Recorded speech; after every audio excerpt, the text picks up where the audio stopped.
the Waverly Hills Sanatorium, haunting at night. Perched atop a hill in Louisville, Kentucky, Waverly Hills Sanatorium is a place shrouded in darkness, both literally and figuratively. Once a beacon of hope for the sick and dying, this massive, haunting structure now stands abandoned, decaying with time, but far from forgotten. They say it's the living who abandoned it, but the dead, they never left. Waverly Hills Sanatorium opened in 1910 as a tuberculosis hospital, housing hundreds of patients suffering from the White Plague. Tuberculosis was a death sentence in those days, and as the bodies began to pile up, so did the stories of those who never made it out. Over 63,000 people are said to have died here, but not all of them rested in peace. Death lurked around every corner of Waverly Hills. The sanatorium tried to hide it, sending the dead down this very tunnel, the body chute, in the hopes that out of sight would mean out of mind. But this place never forgot, and neither did the spirits trapped within its walls. The fourth floor, the most haunted part of Waverly Hills. Visitors report hearing footsteps echoing down these empty halls, even though no living soul is present. But what they see? That's where the real terror begins.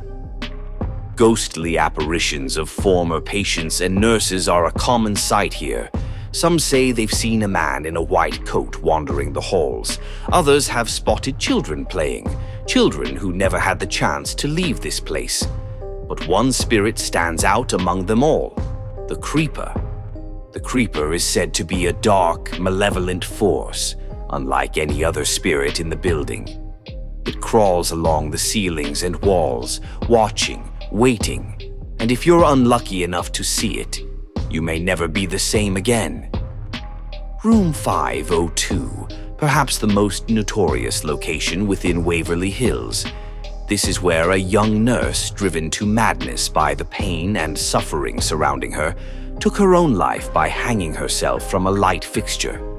It's said that her despair remains trapped in this room, with some visitors reporting the sensation of a noose tightening around their necks as they enter. They say if you sit here long enough, you might feel her presence. Cold hands on your shoulders, a weight pressing down on your chest, as if the pain of her final moments lingers on, desperate to be shared. Waverly Hills is also home to what many call the shadow people, dark, formless figures that lurk just out of sight, always watching. These entities seem to defy explanation. They dart around corners, watching from the edges of the darkened rooms, growing bolder with each passing moment. Some believe these shadows are the souls of those who died here, unable to move on. Others think there's something much darker, something not human. But whatever they are, one thing's certain: you don't want to be caught in their gaze. Waverly Hills Sanatorium is more than just a decaying building. It's a place where the walls whisper of death and despair, where the past lingers just beneath the surface, clawing to be remembered.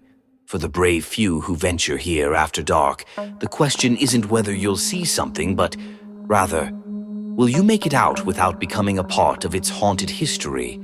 If you ever visit Waverly Hills, remember, it's not the silence you should fear, it's what breaks it. And this was just one chapter in the Book of the Unexplained. What other horrors await in the shadows of history? Subscribe for more, if you dare.